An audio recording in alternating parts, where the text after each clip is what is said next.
Hello friends, welcome to Sainik art defence education. నేను మీ Sanjay Reddy, ex air force.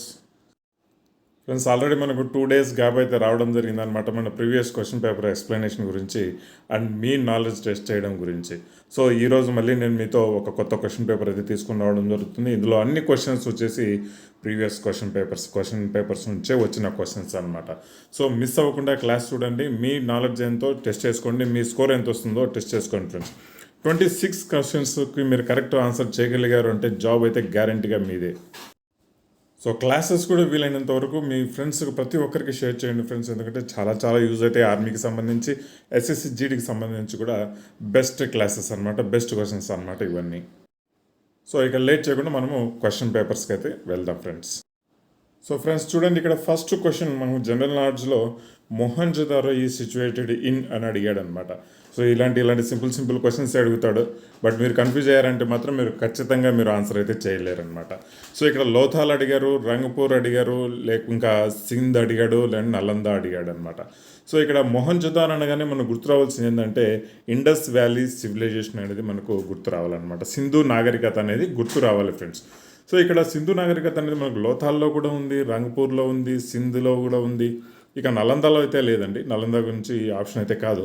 But ఈ మూడింట్లో మీరు ఏ ఆప్షన్ సెలెక్ట్ చేసుకుంటారో మీరు సెలెక్ట్ చేసుకోవడం ఇమీడియట్గా. ఇక నా ఆప్షన్ వచ్చేసి మనకు లోథాల్ వచ్చేసి మనకు సింధ్ ఆ ప్రాంతంలో ఉంటుందన్నమాట. సింధ్ అనే ప్రాంతంలో లోథాల్ అనేది ఉంటుంది. ఎక్కడ మనకు సింధ్ ఆ ఏరియాలో ఉంటుందన్నమాట. నెక్స్ట్ క్వశ్చన్ వచ్చేసి Hazaribagh national park is located in the state of. Already previous questions పేపర్లో నేను ఎక్స్ప్లెయిన్ చేశాను మీకు.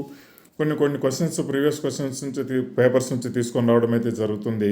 సో ఇవన్నీ మీకు ప్రాక్టీస్ రూపంలో అయితే మీకు ఇవ్వడం జరుగుతుంది అనమాట. అన్నీ ప్రతి ఒక్కటి వచ్చేసి ప్రీవియస్ క్వశ్చన్సే అనమాట ఇవన్నీ. సో నెక్స్ట్ వచ్చేసి మనకు ది కోట్ Hazaribagh national park is located in the state of అని అడిగాడు. సో ఇక్కడ అస్సాం, నాగాల్యాండ్, జార్ఖండ్ అండ్ గుజరాత్. సో మీ ఆప్షన్ సెలెక్ట్ చేసుకోండి. నా ఆప్షన్ వచ్చేసి జార్ఖండ్లో ఉంటుంది హజారీబాగ్ నేషనల్ పార్క్ అనమాట. ఇక అస్సాంలో వచ్చేసి కాజీరంగా నేషనల్ పార్క్ ఉంటుంది. ఇక నాగాల్యాండ్ వచ్చేసి రంగపహార్ నేషనల్ పార్క్ అనేది ఒకటి ఉంటుంది, రంగపహార్ నేషనల్ పార్క్. గుజరాత్లో గిర్ నేషనల్ పార్క్ అనేది కూడా ఉంటుంది. ఏషియాటిక్ లయన్స్కి అనేది చాలా ఫేమస్ అనమాట. సో మన ఆప్షన్ వచ్చేసి కరెక్ట్ ఆప్షన్ వచ్చేసి Jharkhand. The court language of Mughals. So మన ఇండియన్ రూల్ చేయడం అయితే జరిగింది. ముఘల్స్ 1526 నుంచి తర్వాత 17th century వరకు రూల్ చేయడం జరిగిందనమాట. సో ఈ ముఘల్స్ వాడే భాష కోర్ట్ లాంగ్వేజ్ అనమాట. అంటే తన రాజభాష ఏది అని అడగడం జరిగింది. హిందీనా, ఉర్దూనా, పర్షియనా, టర్కిసా. సో మీ ఆప్షన్ సెలెక్ట్ చేసుకోండి. నా ఆప్షన్ వచ్చేసి పర్షియన్ అనమాట. నేను ఇక్కడ క్వశ్చన్ చదివే కంటే ముందే నెక్స్ట్ కింద క్వశ్చన్ మీరు ఆన్సర్ చేయాలండి. సో అందుకే మనం ఈ లోపల 20 minutes లోపల మనం అయితే క్వశ్చన్ పేపర్ కవర్ చేయగలం. సో నెక్స్ట్ వచ్చేసి ఇక్కడ ఉర్దూ వచ్చేసి మనకు గోల్కొండ నవాబ్స్ ఎవరైతే ఉన్నారో వాళ్ళకు కోర్ట్ లాంగ్వేజ్ అనమాట మనకు ఉర్దూ. సో నెక్స్ట్ క్వశ్చన్ వచ్చేసి where was the first round table summit. First round table సమావేశం ఎక్కడ జరిగింది అని అడగడం జరిగింది. సో ఇక్కడ రౌండ్ టేబుల్ అనగానే చాలామందికి బ్లాంక్ అయిపోతారు అనమాట. ఏంటబ్బా ఇది రౌండ్ టేబుల్ అనగానే. సో నథింగ్ బట్ ఏంటంటే రౌండ్ టేబుల్ ఒక రౌండ్గానే ఉంటుంది. సో ఆ టేబుల్ చుట్టూ కూర్చొని సమావేశం జరపడాన్ని రౌండ్ టేబుల్ సమావేశం అంటారు. కరెక్టే. సో ఇది మనకేంటంటే మన భారతదేశ స్వతంత్రం కోసం పోరాటం కోసం జరుపుతున్న నాయకులతో మన బ్రిటిష్ వాళ్ళు వచ్చి బాబు మీకు స్వతంత్రం ఏ విధంగా ఇస్తాము, స్వతంత్రం ఇవ్వాలన్నా లేదా, ఎలాంటి వాటికి రిలాక్సేషన్ కల్పిస్తాము అనే ఉద్దేశంతో ఒక రౌండ్ టేబుల్ సమావేశం అయితే జరుపుతారనమాట. సో రౌండ్ టేబుల్ నథింగ్, అన్నీ ఒక రౌండ్ టేబుల్ ఉంటుంది, చుట్టూ కూర్చొని సమావేశం చేసుకోవడం, అందుకే దాని పేరు రౌండ్ టేబుల్ అని వచ్చింది. అలా గుర్తుపెట్టుకోండి. సో ఈ సమావేశాన్ని ఢిల్లీలోనా, ఎడిన్బర్గ్లోనా, లేకపోతే బాంబేనా, లండనా. సో ఈ సమావేశం కూడా చూడండి, రౌండ్ టేబుల్ సమావేశాలు 3 ఉంటాయి. 1930లో, ఇక 31, ఇంకా 32 3 రౌండ్ టేబుల్ సమావేశాలు జరుగుతాయండి, గుర్తుంచుకోండి. సో ఇది కూడా క్వశ్చన్ అడుగుతాడు, ఎన్ని రౌండ్ టేబుల్ సమావేశాలు జరుగుతాయనేసి. సో మనకి ఈ రౌండ్ టేబుల్ సమావేశాల కోసం బ్రిటిష్ వాళ్ళు మన ఇండియన్ నాయకులను లండన్కి పిలిపిస్తారు ఫ్రెండ్స్. సో గాంధీ వీళ్ళందరూ వెళ్తారు. సో ఇంకో క్వశ్చన్ ఏంటంటే most important question, 3 round table సమావేశాల్లో పాల్గొన్న వ్యక్తి ఎవరు అని అడుగుతాడు కొంచెం డెప్త్గా అడిగితే. సో ఆ 3 రౌండ్ టేబుల్ సమావేశాల్లో పాల్గొన్న వ్యక్తి మనకు డాక్టర్ బిఆర్ అంబేద్కర్. సో ఇలాంటి క్వశ్చన్స్ నెక్స్ట్ అడిగేదానికి ఛాన్సెస్ ఉంటాయేమో. సో నెక్స్ట్ వచ్చేసి who is the writer of the invisible men. So already అడిగాడు అనమాట. ఈ క్వశ్చన్ అయితే ప్రీవియస్ క్వశ్చన్స్ నుంచే వచ్చిన క్వశ్చన్ అనమాట. సో నేను ఎక్స్ప్లెయిన్ చేశాను ప్రీవియస్గా. సో ఇక్కడ వచ్చేసి హెచ్జి వెల్స్, ఇక Charles Dickens and Charles Lamb, none of this అని అడిగాడు. సో ఇన్విజిబుల్ మెన్ అనేది మనకు హెచ్జి వెల్స్ అనే అతను రాస్తాడనమాట. ఇది బుక్ పేరు. సో ఇక చార్లెస్ డికెన్, ఇక చార్లెస్ ల్యాంబ్ అనేది కూడా, చార్లెస్ డికెన్ అనేది కూడా రైటరే. అలివర్ ట్విస్ట్ అనేసి ఒక బుక్ అయితే, మంచి బుక్ అయితే రాస్తాడనమాట. చార్లెస్ ల్యాంబ్ వచ్చేసి ది టేల్స్ ఫ్రమ్ షేక్స్పియర్ అనే ఒక మంచి బుక్ అయితే రాస్తాడనమాట. సో నెక్స్ట్ వచ్చేసి in 1945 on which city was the first atom bomb dropped. So 1945లో ఏమవుతుంది అంటే, మనకు మీరందరూ చూసిందే పెర్ల్ హార్బర్ అనేసి అమెరికాలో ఒక షీ పోర్ట్ ఉంటుందన్నమాట. దాని మీద మన జపాన్ వాళ్ళు వచ్చి బాంబులు వేసుకోవడం, అక్కడ అటాక్ చేయడం అయితే జరుగుతుంది. ఇమ్మీడియట్గా ఒక సంవత్సరానికి మళ్ళీ 1945లో ఆ టైం వచ్చేసి రెండవ ప్రపంచ యుద్ధం జరిగే రోజులు అనమాట అవన్నీ. సో ఆ టైంలో ఈ జపాన్ వాళ్ళు పెర్ల్ హార్బర్ నాశనం చేయడంతో అమెరికాది, సో అమెరికా వాళ్ళు ఏం చేస్తారంటే దానికి ఇది ప్రతీకారంగా ఆటం బాంబులు, ఫస్ట్ టైం ఆటం బాంబులు యుద్ధంలో వాడటం జరిగిందనమాట. సో ఈ ఆటం బాంబులు 1945 ఆగస్టు 6 రోజున మనకు అమెరికన్ ఎయిర్క్రాఫ్ట్ విమానం వచ్చేసి ఆటం బాంబు తీసుకొని హిరోషిమా అనే సిటీ మీద, జపాన్ అనమాట, ఇది జపాన్ సిటీ మీద ఈ ఆటం బాంబుని వేసిపోతుంది.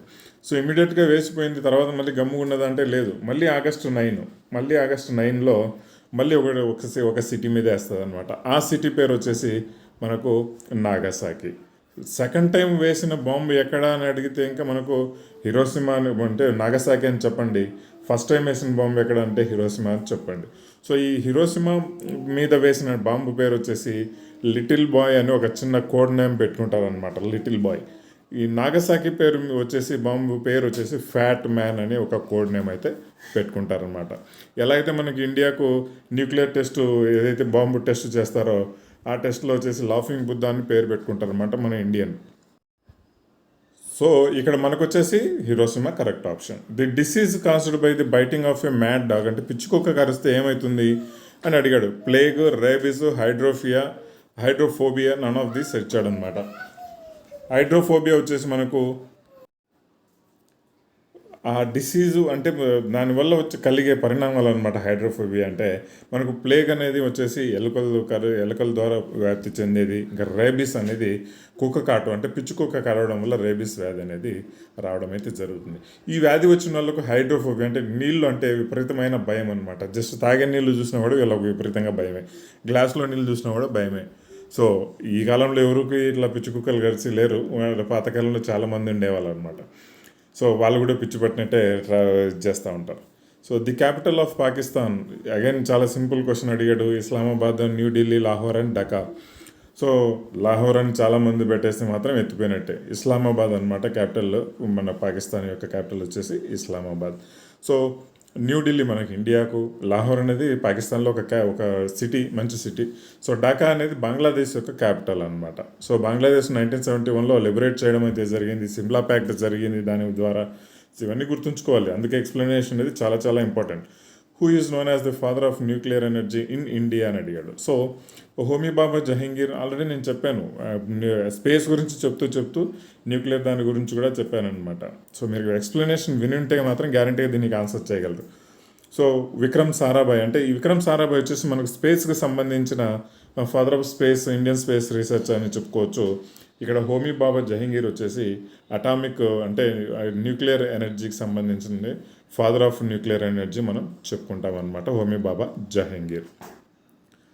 నెక్స్ట్ క్వశ్చన్ వచ్చేసి which was the first satellite launched by India. చాలాసార్లు అడుగుతాడు. Apple, Bhaskar, INSAT and Aryabhata. So Aryabhata అనేది కరెక్ట్ ఆప్షన్ అనమాట. So Aryabhata is the correct option. So next వచ్చి దాని తర్వాత వచ్చేసి భాస్కర అనే శాటిలైట్ ప్రయోగిస్తాను అనమాట మన ఇండియా నుంచి. సో దాని తర్వాత వచ్చేసి మనకు 11th question, the first battle of Panipat was fought between. So చాలాసార్లు అడిగాడు. పానిపట్ వార్స్ గురించి అయితే మీరు బాగా గుర్తుపెట్టుకోవాలి. ఫస్ట్ వార్ 1526, సెకండ్ వార్ 1556 అని నేను రాసి చూపిస్తాను. 1526, 1556, 1761లో 3 పానిపట్టు యుద్ధాలు అయితే జరుగుతాయి అన్నమాట. సో ఫస్ట్ ఎవరెవరికి జరుగుతుంది అంటే మనకు బాబరు అండ్ ఇబ్రహీం లోడి మధ్య జరుగుతుంది, ఆప్షన్ బి ఇక్కడ కరెక్ట్. సెకండ్ వచ్చేసి మనకు అక్బరు మన హేమచంద్ర అనేసి హిందూ కింగ్ మధ్య జరుగుతుంది. థర్డ్ వచ్చేసి మనకు మరాఠా ఫైటర్స్ ప్లస్ ఆఫ్ఘనిస్తాన్ వాళ్ళు మధ్య అయితే యుద్ధం జరుగుతుంది, పానిపట్టు యుద్ధాలు. డిడిటి 12th క్వశ్చన్ వచ్చేసి డిడిటి అంటే ఏంటి అని అడిగాడు, అంటే దేనికి యూజ్ చేస్తారని అడిగాడు.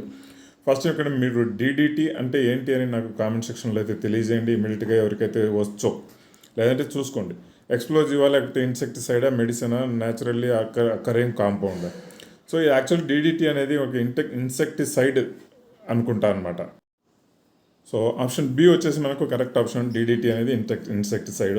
ఆ వీధి చివర్లు అంటే మొత్తము రోడ్ల పక్కన ఇవన్నీ చల్లుతూ ఉంటారు కదా, అదే డిడిటి అనమాట. సో అవర్ నేషనల్ యానిమల్, మన నేషనల్ యానిమల్ వచ్చేసి rhino, elephant, cheetah and tiger. So ఇందులో కూడా కొంతమంది కన్ఫ్యూజ్ అవుతారు, వచ్చి ఎలిఫెంట్ పెట్టేస్తారు, కొంతమంది చీతా పెట్టేస్తారు. సో టైగర్ యొక్క సైంటిఫిక్ నేమ్ వచ్చేసి ప్యాంథెరా టైగరస్ అనేసి సైంటిఫిక్ నేమ్ అనమాట, అది కూడా గుర్తుపెట్టుకోవాల్సిందే. రీనోస్ వచ్చేసి మన కాజిరంగా నేషనల్ పార్కులో అయితే బాగా కనిపిస్తూ ఉంటాయి. సో నెక్స్ట్ క్వశ్చన్ వచ్చేసి what is the maximum members of Lok Sabha అని అడిగాడు. ఇలాంటివి అడిగితే మాత్రం అవుటే మీరు. 350, 545, ఇక నెక్స్ట్ వచ్చేసి 535, నన్ ఆఫ్ దీస్. చూడండి, maximum number of Lok Sabha members, present Lok Sabha members అని అడిగితే మీరు 545 అని పెట్టండి. ఒకవేళ maximum number of Lok Sabha members అని అడిగితే మాత్రము మీరు actually maximum number of Lok Sabha members వచ్చేసి 550 ప్లస్ ఒక ఇద్దరు ఆంగ్లో ఇండియన్స్ అకామిడేట్ అవుతారు లోక్సభలో. ఇది గుర్తుపెట్టుకోవాలి. మ్యాక్సిమం నెంబర్ ఆఫ్ లోక్సభ అంటే 552 కొట్టాలి. ఒక ఆప్షన్లో 552 వచ్చింది అంటే కొట్టేసేయండి ఈజీగా. సో లేదు అంటే మీరు నన్ ఆఫ్ దిస్ అనే ఆప్షన్ ఎక్కడ కనిపించిందంటే నన్ ఆఫ్ దిస్ పెట్టేసేయండి. ప్రజెంట్ వచ్చేసి 545 మంది ఉంటారనమాట. ఒకవేళ లోక్సభ అడిగితే ఇంకా 250 మంది, అంటే రాజ్యసభ అడిగితే 250 మందే ఉంటారు. ప్రజెంట్ అందులో కూడా 245 మంది ఉంటారనమాట.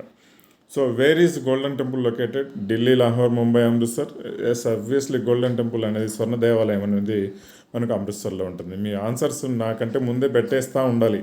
సో ప్రతిసారి నేను అడగను ఆన్సర్ పెట్టండి అనేసి. ముంబై వచ్చేసి గేట్వే ఆఫ్ ఇండియా ఎక్కడుంది? ముంబైలో. ఇండియా గేట్ ఎక్కడుంది? ఢిల్లీలో.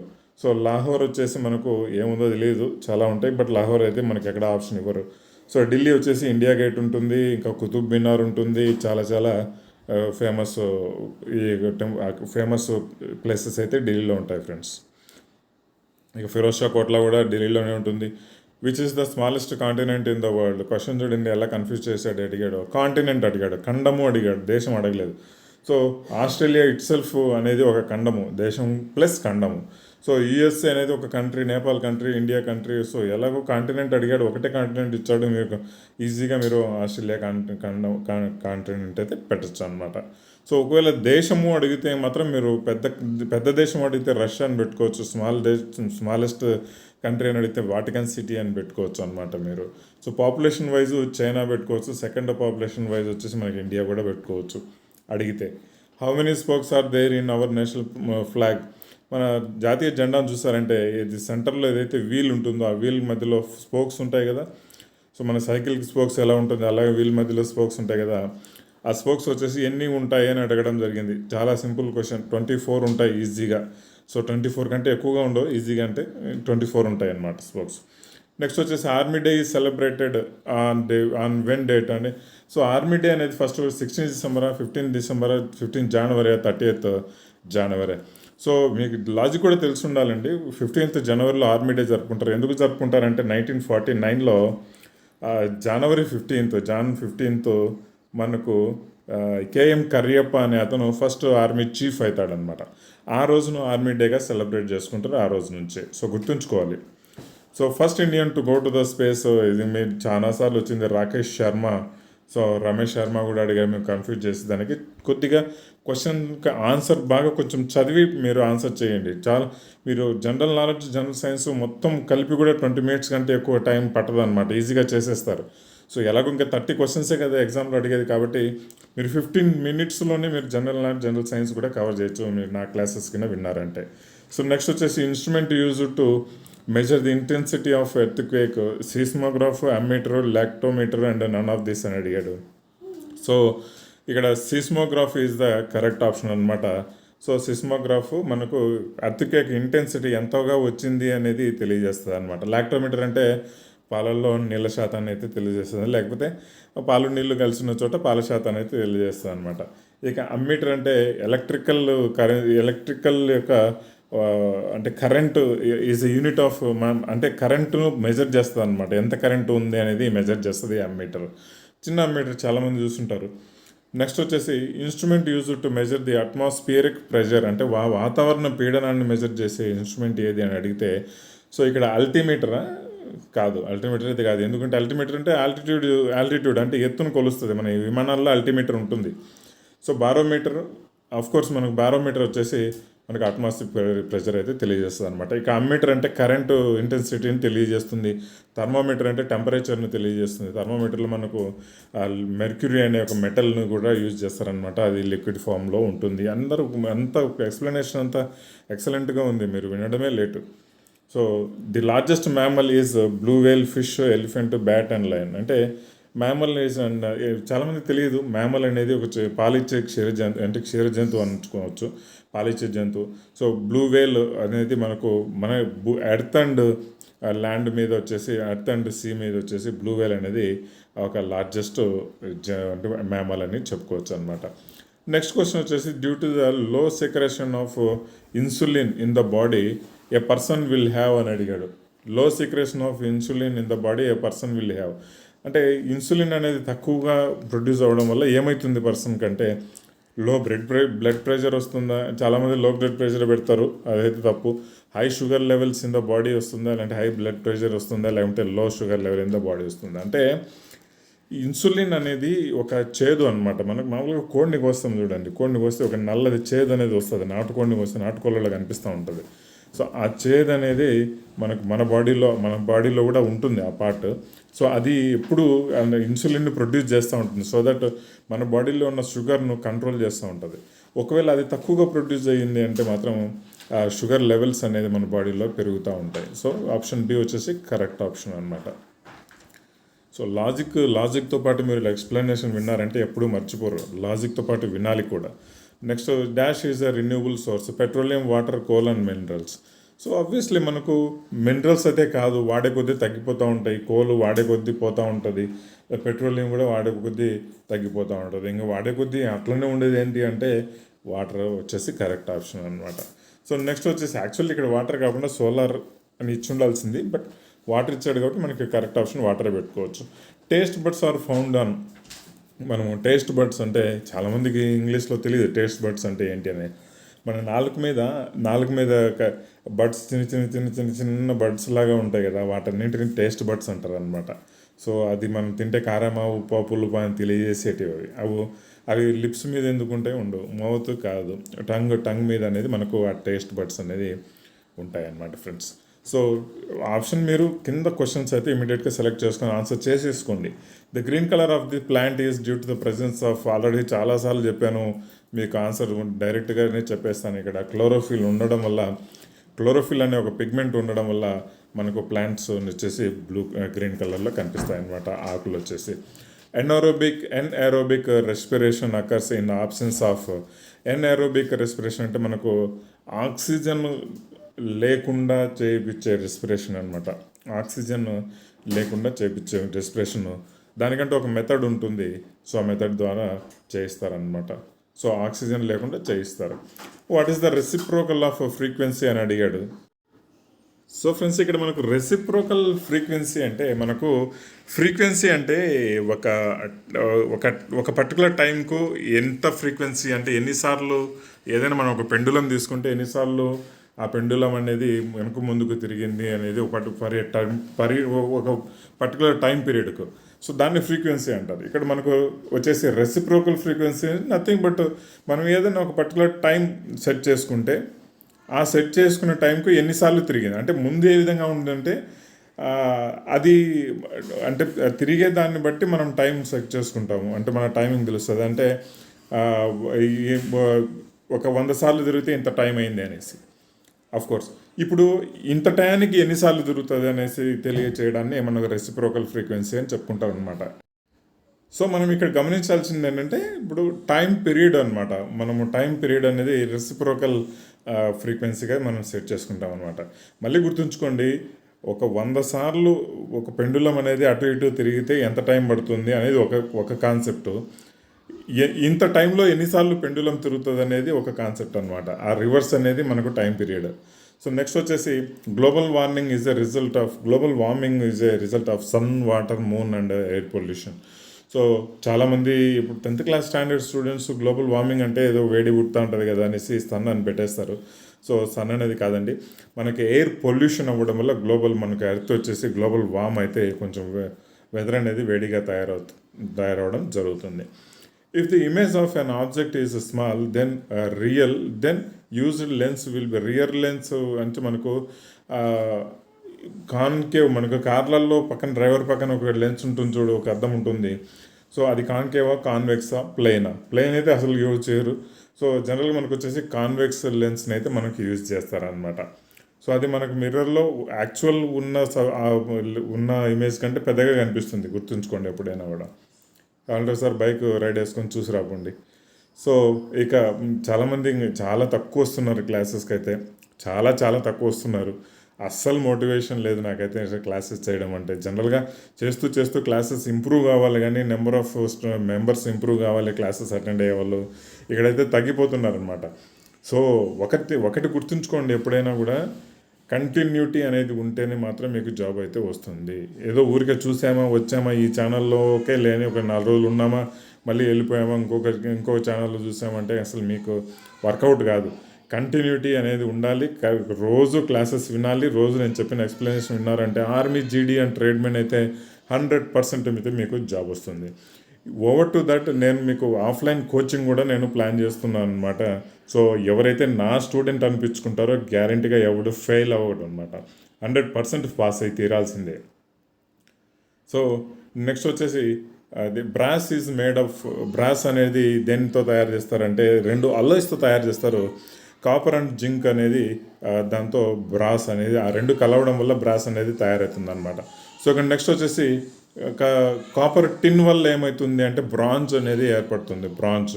సో నెక్స్ట్ క్వశ్చన్ వచ్చేసి which of the following gases is released by the plants during the day టైంలో ప్లాంట్స్ ఏం రిలీజ్ చేస్తాయి? నథింగ్ బట్ ఆక్సిజన్ రిలీజ్ చేస్తాయి, అంతే కదా. కోర్స్ ప్లాంట్స్ డే టైంలో ఆక్సిజన్ రిలీజ్ చేస్తాయి, నైట్ టైంలో కార్బన్ డైఆక్సైడ్ రిలీజ్ చేస్తాయి. అందుకే రాత్రిపూట్ల చెట్ల కింద పండుకోవద్దు అంటారు. దాని అర్థం ఏంటంటే కార్బన్ డైఆక్సైడ్ రిలీజ్ చేయడం వల్లనే. Which gas is used in the preparation of soda water అని అడిగాడు. మనం సోడా తాగుతాం కదా జనరల్గా, సోడా కానీ లేదంటే మన కార్బోనేటెడ్ డ్రింక్స్ ఏవైనా కానీ, కోకోకోలా ఏవైనా సరే, అవి తాగుతున్నప్పుడు మనకు దాంట్లో ఏమి గ్యాస్ యూజ్ చేస్తారంటే కార్బన్ మోనాక్సైడ్ వాడితే మాత్రం మనం పైకి పోతాము.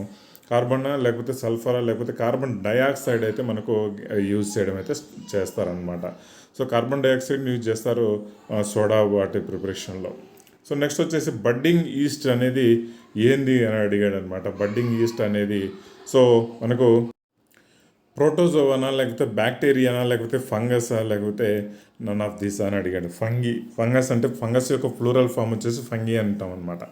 సో బడ్డింగ్ ఈస్ట్ అనేది మనకు ఒక ఫంగస్ అనమాట. ఫంగస్ వల్ల మనకు ఈస్ట్ అనేది ఫామ్ అవుతుంది. ఈస్ట్ అంటే నథింగ్ బట్ మన దోసపిండి కొట్టిన తర్వాత ఒకరోజు ఉంచితే దానిపైన ఒక వాటర్ లాగా ఒక చిన్న లేయర్ ఏర్పడుతుంది, అది ఈస్ట్ అనమాట అది.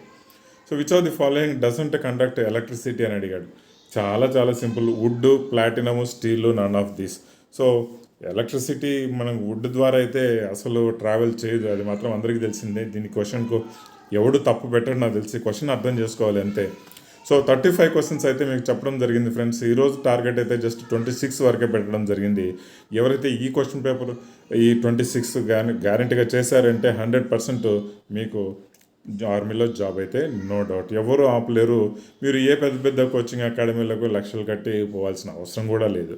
సో ఫ్రెండ్స్, ఇక తెలంగాణ వాళ్ళు స్పెషల్గా ఏంటంటే మీరు చాలామంది ఇళ్ళ దగ్గర కూర్చోన్నారు, టైం అస్సలు పొలం పనులకు పోవడం తప్ప. మీరు ఆర్మీ ఎగ్జామ్ ఉంది, మీరు పొలం పనులకు పోతున్నారు చాలామంది, ఎవరు రెస్పాన్స్ అవ్వట్లేదు. సో ఆర్మీ గ్రూప్ ఉంది సపరేట్గా, మీకు ఆ గ్రూప్లో కూడా ఎవడు రెస్పాండ్ అవ్వడు. సో మీరు ఇలా అయితే మాత్రం జాబ్ అయితే రాదు ఫ్రెండ్స్. అకాడమీలో మీరు నమ్ముకున్నారంటే మాత్రం వర్కౌట్ కాదు, ఓపెన్ కావయ్యి ఇంకా తొందరలో. ఓపెన్ అయినా కూడా మీకు హార్డ్లీ 15-20 డేస్ ఉంటాయి. దాంట్లో మీరేం నేర్చుకుంటారమ్మా? సో ఇలాంటి క్లాసెస్ ఎంకరేజ్ చేయండి, షేర్ చేస్తూ ఉండండి మీ ఫ్రెండ్స్కి, అందరికీ షేర్ చేయండి. మన ఛానలే కాదు, ఏ ఛానల్లో చెప్పినా కూడా మీరు అందరూ ఎంకరేజ్ చేస్తూ ఉండండి ఫ్రెండ్స్. ఎందుకంటే ఇంత free questions, previous question paper చెప్పేవాళ్ళు ఏ ఛానల్లో నుంచి మీకు చెప్పడం లేదు. సో ఓకే ఫ్రెండ్స్, వీళ్ళంతవరకు షేర్ చేస్తూ ఉండండి, సబ్స్క్రైబర్స్ కూడా పెంచుతూ ఉండండి. Thank you very much. జై హింద్.